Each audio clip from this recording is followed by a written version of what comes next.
When you chase money, you lose. Always and forever, even when you achieve the money. Everybody gets hyped when I hype them like this, then they do it for 4 days, a week, a month, nothing happens, they're like, F that. People are like, Gary, I DM'd all the influencers like you told me, nobody responded. I'm like, how many? They're like, 130. I'm like, good, there's about 9 million more.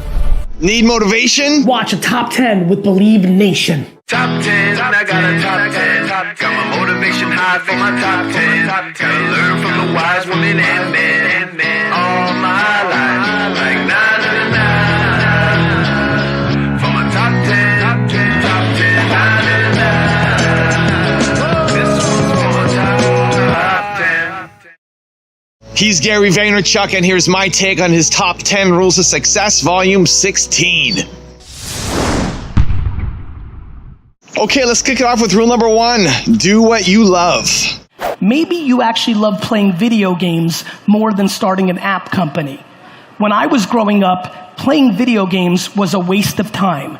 Today, I think we can all agree, a professional esports superstar for the next 50 years, probably behind proper football and basketball, is going to be the biggest athlete in our world. This is nothing you could see 7 or 10 years ago. You owe it to yourself to make sure that you're building a company around what you love, not because cryptocurrency is the current fad. When you chase money, you lose. Always and forever, even when you achieve the money. This is how humans are wired. Rule number 2, over-deliver. My great legacy in my aspiration to be someone that gets written about like Robin Hood is giving it for free. Yeah, like the thing that if somebody asks me, what are you most proud of? I'm literally giving away all my best shit for free. I don't know what else to say. A lot of people that kind of look like me build audience to the masses, but then try to sell to that audience. Correct. Right? Here's the $4,000 ebook. Right. Here's the come to my mastermind. Yeah. What I do is, back to your analogy, this is why I thought of it too, I do business with Chase and Budweiser and AAA list celebrities, but for the masses, it's free. I'm obsessed with over-delivering. It's why I say yes to shit like this in the first place. The fact that I get one of the emails I get a day, and I get a lot of them, that says I was suicidal, like real shit that's heavy. That trumps anything I will ever do professionally. One person telling you that they were going to take their life and that your videos and podcasts made them not, is disproportionately greater than if I bought all 32 NFL teams, and I mean that. Rule number 3, be patient. Everybody gets hyped when I hype them like this, then they do it for 4 days, a week, a month, nothing happens, they're like, F that. Did you look carefully at the 2009 and 2010 tweets, how much engagement they had? Versus now? Yeah. Did you or not? No. You know that some of those tweets only had 2 likes and a share? I did know, yes. Yeah. People forget what my 2009 and 10 looked like. Everybody starts with only 1 like. Here's the tactical part. You put a ton of content, eventually something kind of goes viral and you spend a load of money against it because people prove that they gave a Rule number 4, be practical. Please understand my biggest truth here today, which is if you are not sharing your thoughts, your process, your journey, your progress to achieving your goals, the stories you want to tell about your startup, product, service, if you are not communicating to the world, and if you're not thinking about what's valuable to them, not what's valuable to you when you communicate, and that is a very big point, I'll say it one more time. If you are not communicating to the world, and when you're communicating, if you're not thinking about what's valuable to them versus what you're putting out for yourself, you are basically irrelevant in a 2019 world. As much as it may be difficult for many in this room, if you are not living through here, you are not known. This is the game. If you are underestimating this, and when I say underestimating this, if you have not made a significant commitment to producing content for the one of 7 apps or websites that 80% of this entire region spends a disproportionate amount of time penetrating and listening and consuming, you are becoming vastly, vastly irrelevant. Also, if you want to learn how to be confident like Gary and other entrepreneurs, check out my 254 series. The link is in the description below, and it's free. The reason people aren't patient is they value other people's opinions too much. Rule number 5, take shots. People are like, Gary, I DM'd all the influencers like you told me, nobody responded. I'm like, how many? They're like, 130. I'm like, good, there's about 9 million more. Right. And you just say, will you help me? No, because that's not the way to position it, right? Because most people won't answer that, because somebody who's got an audience, that's all they see. Right. I would say, how can I help you? Right. That was my question. You see where I'm going? Yeah. Like, yo, I with you. Like, how can I help you? But then, like, if you don't have any leverage, like, yes, you do. You have your time. You never know. D-Rock didn't have any leverage.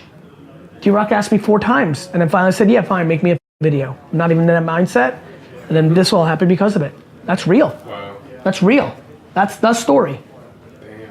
That's the story. He asked me 4 times, I want to make a video for you. He was a video guy. I wasn't making content like that then. But it was in my mind. And by the 4th time, I was like, you know what, F it, okay? Make me a free video, show me. Here we are. Now he's the word that people use, like people literally say, literally a verb.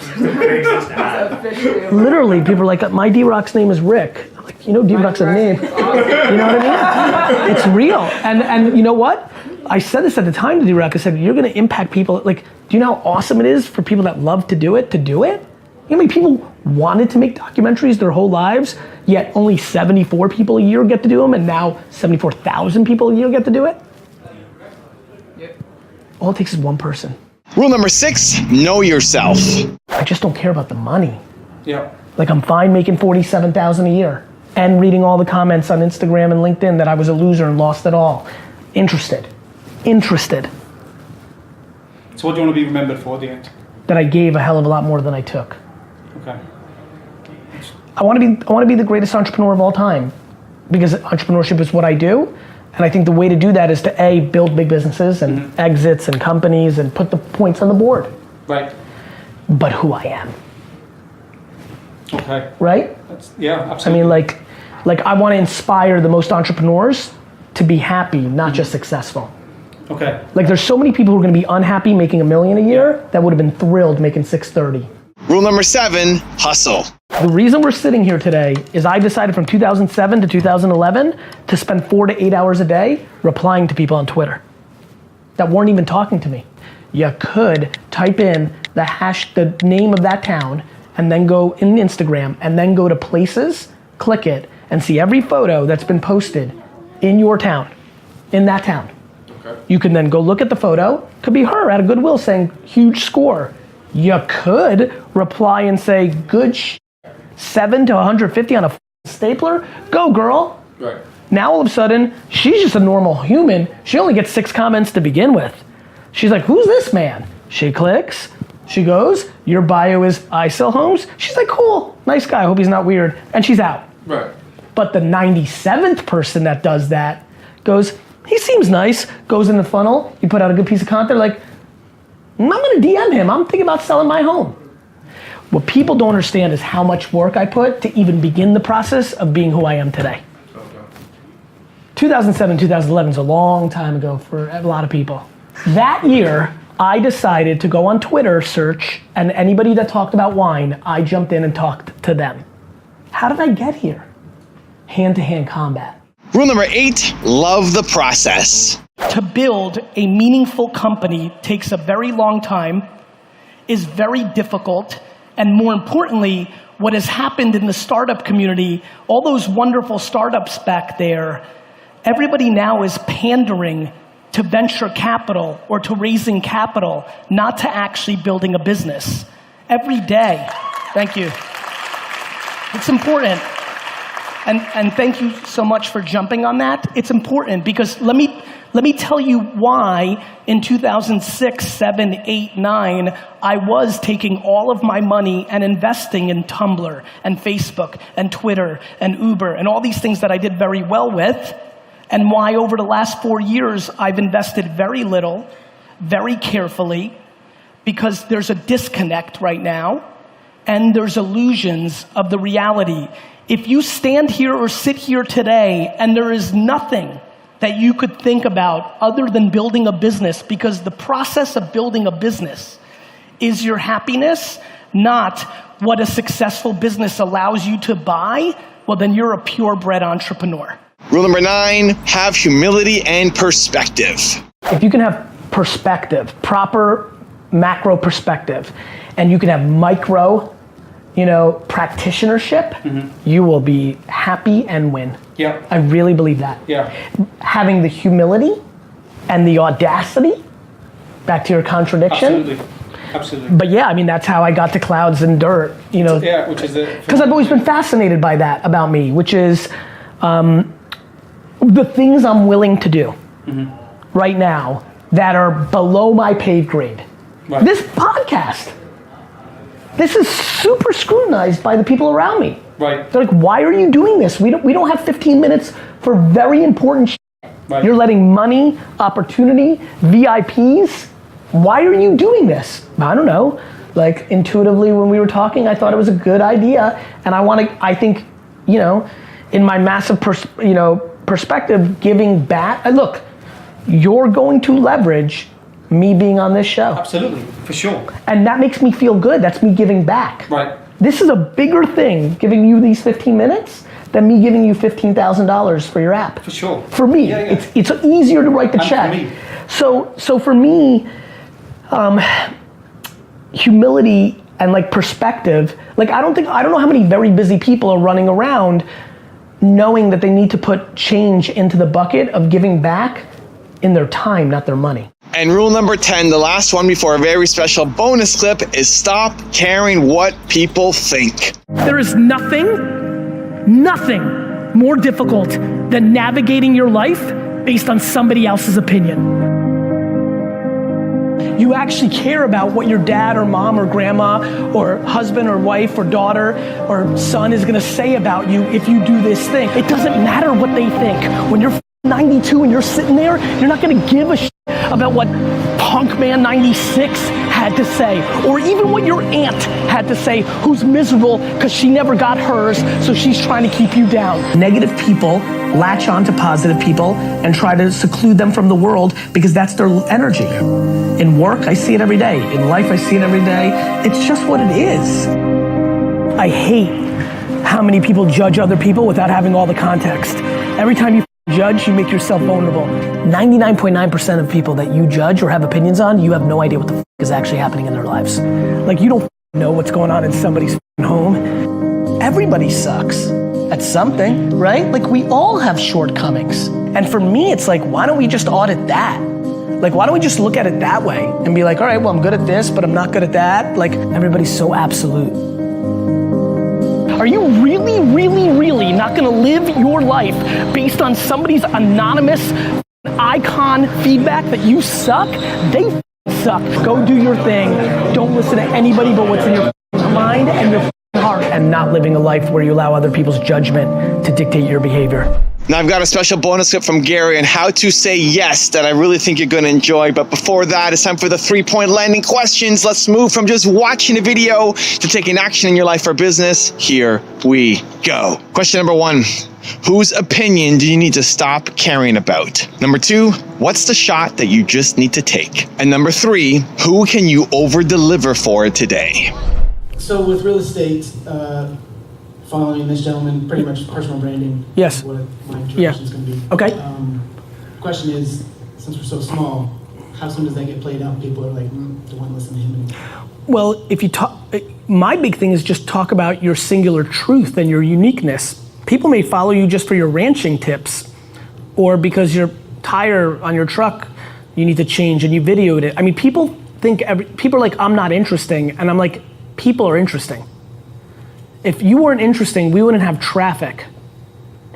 Rubbernecking is completely based on, you know what a yenta is? It's not necessarily a good, it's more of a Israeli word necessarily but like people are interested in other people. So you don't have a whole lot to say about like expertise, like somebody who's been in the business for 27 years, that's her advantage, right? But for now, your advantage is the documentation of trying to make it your side hustle. Like if you live streamed your entire, somebody in here is gonna live stream an entire open house where nobody shows up, right? And right? And then one of those at the right time is gonna go viral as somebody who's persevering through adversity. Chewbacca mom happens a lot. You just have to put yourself in a position. Somebody decided to post a photo of an egg. You understand? You understand? Like, everybody's saying no. You are all saying no for the audience. I never say no. If I would have said no for you, I wouldn't have made a cartoon photo post and realized you guys want cartoon photo posts for me too. Those comic posts I started posting in January are outperforming my standard content.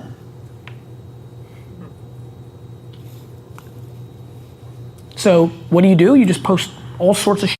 Shave your beard, good content. I mean it. Like, and you live in a part of the world that New Yorkers don't get, like you just never know. But everybody says no, and I always say yes. That is literally the binary difference. And I'm willing to deal with when it's a no, because I don't care about the judgment.